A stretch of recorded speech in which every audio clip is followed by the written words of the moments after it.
कुछ और है।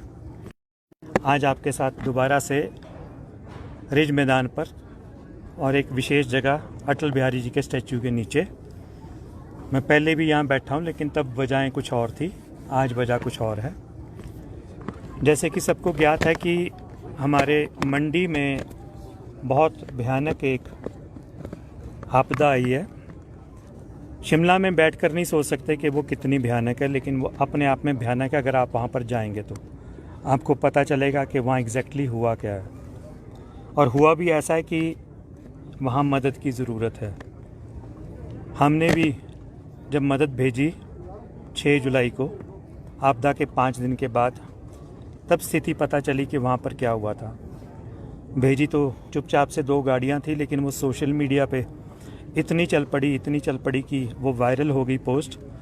लेकिन उस वायरल होने का ये फ़ायदा हुआ कि वहाँ पर लगभग 1200 ट्रक अनुमानित प्लस माइनस हो सकता वहाँ पर पहुँचे। पूरे प्रदेश से, हरियाणा से, पंजाब से और राजस्थान से भी मुझे फ़ोन आए। सब ने अपने अपने स्तर पर वहाँ पर प्रयास किए। हम पहले नहीं थे, 5 दिन बाद पहुँचे, लेकिन हमसे पहले वहाँ पर सारे काम बहुत अच्छे तरीके से रेस्क्यू के शुरू हो चुके थे। एनडीआरएफ आ चुकी थी, आर्मी आ चुकी थी, पुलिस प्रशासन अपने स्तर पर काम कर रहा था। लेकिन जैसे जैसे रिपोर्टिंग आनी शुरू हुई, सड़कों की स्थिति पता चली, तो ये पता चला कि ये जितना अनुमानित था उससे भी ज़्यादा ये बड़ी आपदा आई है। लेकिन सब ने अपना सहयोग किया और पहली बार ऐसा हिमाचल में हुआ कि आपदा आई और पूरे प्रदेश ने बढ़ चढ़कर उसमें हिस्सा लिया, सहयोग किया। मुझे भी हज़ारों फ़ोन आए और एक्चुअल में हज़ारों फ़ोन आए। ये काफ़ी नुकसान कर चुकी थी। जंजैली से लेकर बगशाड़ तक लगभग मैंने सारा रास्ता ट्रैवल किया और ट्रैवल करने में हर 10 मीटर पर कोई ना कोई एक पहाड़ गिरा हुआ था, एक नाला बह रहा था। और वो नाला ऐसा नहीं था कि वो छोटा 1-2 इंच का नाला था, अब वो भव्य रूप ले चुका था और बहुत भारी नुकसान कर रहा था। सब लोगों ने अपने अपने स्तर पर सड़कें खोलने का काम किया, जेसीबी द्वारा, हाथों द्वारा। एनडीआरएफ, एसडीआरएफ ने अपना बेहतरीन काम किया। जयराम ठाकुर जी का एरिया था, वो वहाँ से इलेक्ट होकर आते थे और थुनाग में उन्होंने मिनी सेक्रेटेरिएट और ना जाने कितनी सारी डेवलपमेंट के प्रोजेक्ट चलाए हुए थे अपनी पिछली सरकार में। और वहाँ पर उन्होंने अपना बहुत कीमती समय, बहुत टाइम देकर उस एरिया को डेवलप किया था, सड़कों के रूप में, हेलीपैड के रूप में, और सारी जगह बहुत ज़्यादा नुकसान हुआ। लेकिन जब मैंने वहाँ पर जाकर देखा और शिमला में भी रिपोर्टिंग आ रही थी, तो मुझे लगा कि अब टाइम है कि जयराम ठाकुर जी के साथ खड़े होकर उनके साथ बातचीत की जाए। तो 14 तारीख को जब मैं शिमला से निकला, तो रास्ते में मुझे पता चला कि वो मंडी रेस्ट हाउस में रात को पहुंच रहे हैं। थुनाग से ही वो वापस आ रहे थे, क्योंकि 15 तारीख को उन्होंने शिमला आना था। तो मैंने उनसे मीटिंग की, उनसे संवेदनाएं व्यक्त की और उनको पूरा हौसला दिया कि अब हम आपके साथ हैं। मैं 2 दिन का दौरा करूंगा और उसके बाद जो भी हमारी संस्था की ओर से एक रिलीफ पैकेज थुनाग के लिए, सिराज के लिए दिया जाएगा, वो मैं आपसे डिस्कस करूँगा। हमारी संस्था बहुत छोटी संस्था है। 11 साल हो गए हमें। 2014 में हमने लंगर शुरू किया था और मुझे लगभग 28 से 30 वर्ष हो गए हैं कि मैं डेड बॉडी वैन की भी सेवा कर रहा हूँ। संस्था जो रजिस्टर्ड हुई है, आईजीएमसी में हमने लंगर से शुरुआत की थी 25 अक्टूबर 2014 को। हमारी संस्था वहाँ पर पिछले काफ़ी सालों से लंगर चला रही है। खैर, मैंने उनसे जब बात की और मुझे पता चला कि स्थिति काफ़ी बिगड़ी हुई है, अपनी टीम से डिस्कस किया, तो हमारा एक कॉर्पस फंड पड़ा था, जो मेरा लंगर से पहले ही मैंने एक प्लान किया था कि मैं एक वृद्ध आश्रम बनाना चाहता हूं। और वो मेरा प्लान अब भी है कि शिमला के आसपास वृद्ध लोगों के लिए एक आश्रम बनाऊं। तो मेरे पास एक कॉर्पस फंड था अपनी संस्था का, और लगभग वो 50 लाख रुपया मैंने जयराम ठाकुर जी के एरिया में खर्च करने का सोचा और 100 फॉर्म वहाँ पर जयराम ठाकुर जी को दिए। हमने जो वो फॉर्म छपवाए हैं वो कुछ इस प्रकार से हैं कि, क्योंकि मैंने डीसी मंडी से भी बात की, अपूर्व देवगन जी से, वो कहते अभी बहुत जल्दबाजी है कि हम कुछ आपको एकदम से आंकड़ा दे दें। अभी पटवारी फील्ड में है, सारे काम कर रहे हैं, इसके साथ साथ मैंने वहाँ पर एक वादा किया, लेकिन ऐसा कोई वादा नहीं है कि मैंने कोई झूठा वादा किया। मैंने एक वादा किया कि अगर भगवान चाहेगा, मैं यहाँ से 500 फॉर्म छपवा कर लेकर गया हूँ और प्रयास शुरू कर दिए। मैं कोशिश करूँगा कि वो 500 के 500 फॉर्म भरे जाएं और लगभग 1.25 करोड़ रुपया हमारी संस्था द्वारा इन फॉर्मों पर वहाँ पर दिया जाएगा। 50 लाख के लिए मैं कमिटेड हूँ। चाहे वो फॉर्म मुझे कल आ जाएं तो 3 वर्किंग डेज़ में मैं 25,000 प्रति परिवार वहाँ पर पहुँचा दूँगा और उनके अकाउंट में पहुँच जाएगा। उसका रिकॉर्ड भी अगली आपकी प्रेस मीट जब भी होगी आपको फॉर्म्स के साथ और बैंक स्टेटमेंट के साथ दिखाऊँगा। ऐसा नहीं है कि मैंने कुछ बात बोली है, क्योंकि हम कमिटेड हैं। 11 साल पहले भी जब मैंने लंगर शुरू किया था तो मुझे किसी ने नहीं बोला था कि लंगर शुरू कर। 28 साल पहले भी जब मैंने डेड बॉडी वैन शुरू की थी तो किसी ने नहीं बोला कि यहाँ डेड बॉडी वैन की ज़रूरत है। आज भी हम डेड बॉडी वैन चला रहे हैं, एम्बुलेंस सर्विस दे रहे हैं और फ्री में दे रहे हैं। कोई भी पैसे चार्जेस हम किसी भी चीज़ के नहीं लेते। ऑक्सीजन कंसनट्रेटर्स भी देते हैं, ऑक्सीजन सिलेंडर्स भी देते हैं, लेकिन उसके लिए हम कमिटेड हैं। किसी ने नहीं बोला कि आप करो ये काम, ये स्वेच्छा से काम किए जाते हैं। हमारी संस्था स्वेच्छा से ये काम कर रही है। आज मैं आपके साथ 2 चीज़ें शेयर कर रहा हूँ।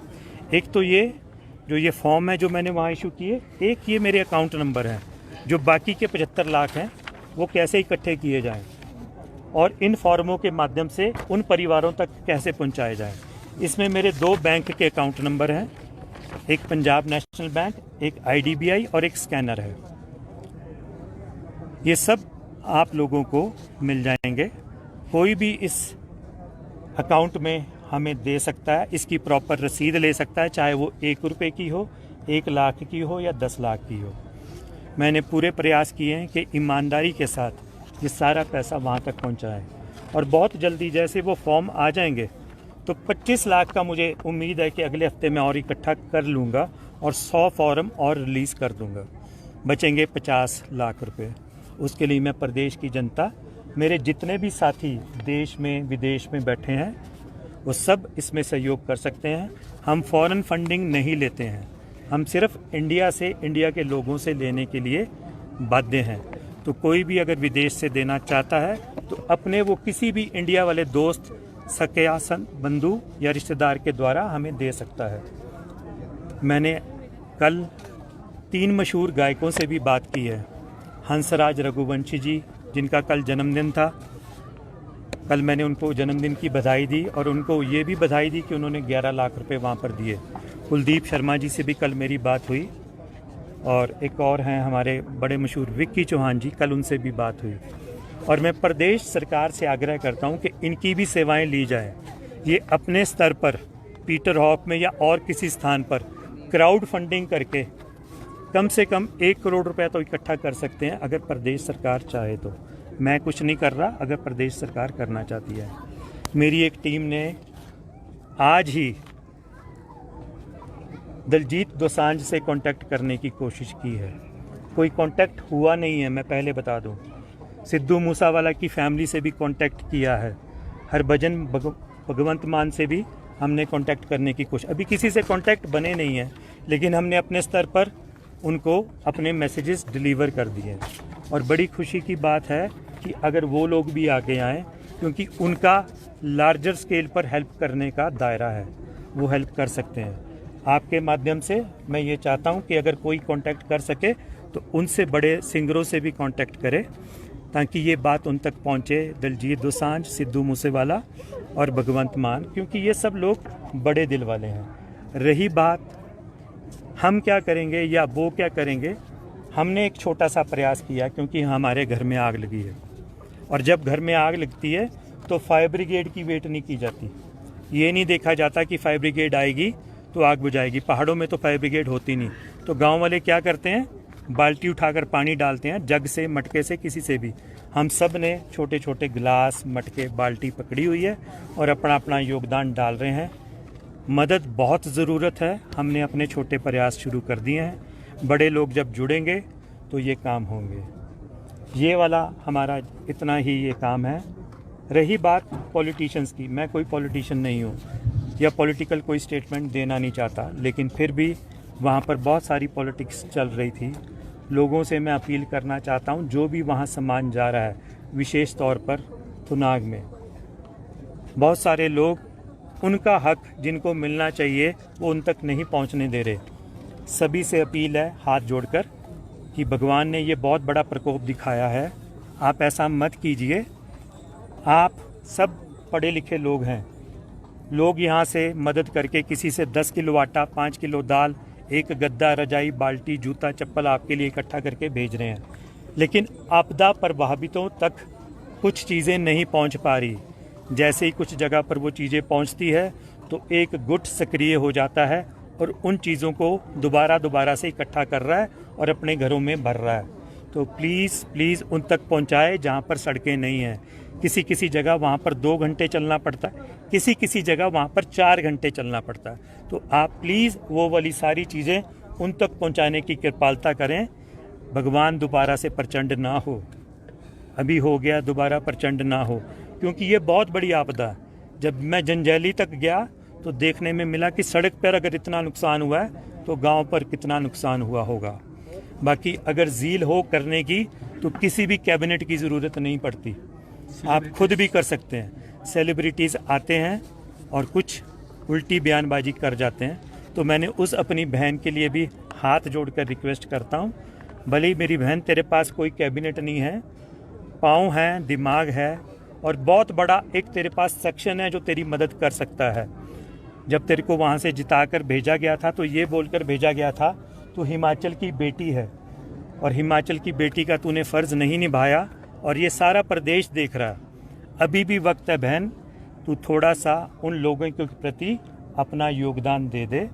और मैं बार बार उस बहन को ये हाथ जोड़कर बेनती करता हूँ, अगर लोगों ने तुझे प्यार दिया है, अपनी बेटी समझ के जिताया, तो इसी माँ बाप को अपनी बेटी को सुधारना भी आता है।